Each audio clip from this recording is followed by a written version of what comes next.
Najmah, NIM 1431900. Aku Azmi, NIM 143190007. Aku Rika, NIM 143190031. Namaku Margi Regina, NIM 143190019. Hari ini, aku dan teman-temanku akan menjelaskan cara pembuatan soyoga. Tunggu apa lagi? Let's go! Pertama-tama, kedelai mentah dicuci dengan air bersih. Tujuan langkah ini adalah untuk menghilangkan kotoran yang menempel pada kedelai mentah. Kemudian, air bekas pencucian dibuang. Lakukan tahap pencucian ini hingga kedelai benar-benar bersih. Kemudian, kedelai direndam di dalam air selama 8 hingga 12 jam. Kacang kedelai yang sudah direndam selama 8 hingga 12 jam, ukurannya akan berubah menjadi lebih besar.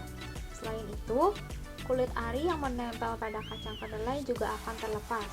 Namun, jika masih ada kulit ari yang menempel, bisa dilepaskan dengan mudah.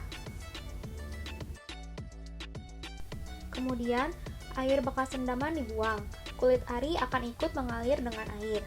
Lakukan tahap ini hingga benar-benar tidak ada kulit ari yang tertinggal pada kedelai. Setelah itu, kacang kedelai yang sudah bersih direbus dalam air mendidih selama kurang lebih 5 menit.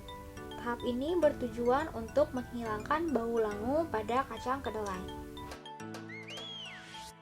Setelah direbus, kedelai dihaluskan dengan menggunakan blender dengan menambahkan air sebanyak 500 ml.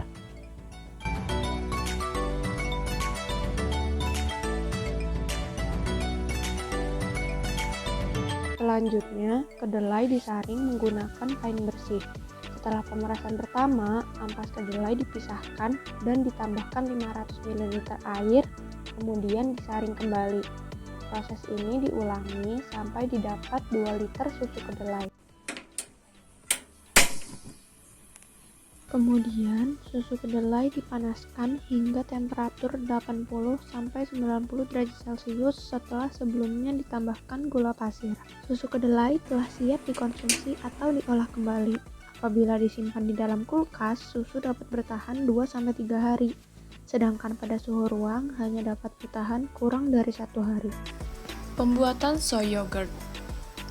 Bahan yang dibutuhkan adalah susu kedelai dan starter. Alat yang dibutuhkan adalah panci, wadah, dan pengaduk. Pemanasan bertujuan untuk menghilangkan mikroba yang masih terkandung dalam susu yang dapat mengganggu proses fermentasi. Setelah dipanaskan, susu didinginkan kembali agar mikroba yang terdapat pada starter dapat berkembang dengan baik.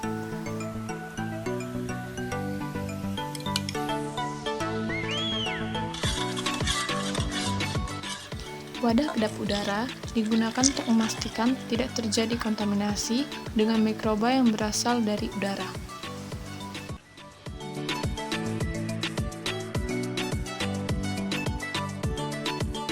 Setelah 12 jam, dihasilkan soy yogurt dengan tekstur yang mengental, warna menguning, rasa dan aroma yang asam.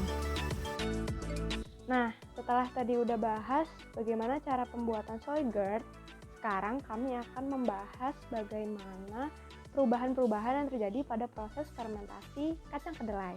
Simak terus ya. Oke, jadi sekarang kita akan lihat mana pengaruh proses fermentasi terhadap karakteristik kacang kedelai.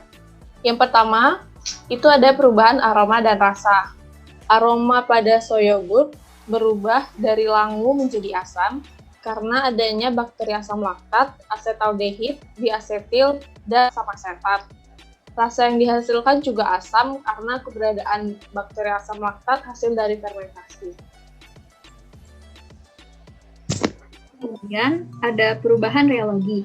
Tekstur susu kedelai yang semulanya cair akan menjadi kental setelah menjadi soy yogurt. Hal ini karena adanya penurunan pH hingga titik isoelektrik. Kemudian adanya keberadaan eksopolisakarida yang berperan sebagai biothickener dan gelatinisasi antara kasein dan whey. Nah, selanjutnya ada juga perubahan warna dari susu kedelai menjadi soy yogurt. Yang pertama, warna ini berubah menjadi putih kekuningan. kuning berasal dari karoten dan riboflavin. Nah, perubahan warna ini terjadi karena adanya mekanisme gelasi susu. Tapi warna ini tidak stabil karena riboflavin peka terhadap cahaya sehingga dapat meningkatkan redness dan menurunkan yellowness. Nah, yang terakhir, ternyata fermentasi kacang kedelai itu juga menyediakan senyawa aktif dan menghilangkan komponen berbahaya loh. Nah, komponen-komponen berbahaya itu bisa dihilangkan melalui perendaman dan pemasakan, sehingga bisa menghilangkan senyawa antinutrisi, serta menurunkan aktivitas inhibitor tripsin, presentasi asam fitat, dan tanin.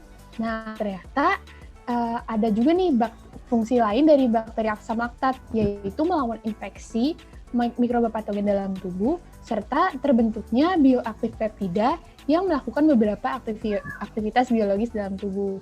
Ternyata banyak banget ya perubahan yang terjadi dari susu kedelai sampai menjadi soy yogurt. Gimana nih teman-teman? Keren ya? Benar banget. Jadi kayak ternyata banyak banget ya perubahannya. Iya. Oke, demikian presentasi dari kami. Sekian. Terima kasih.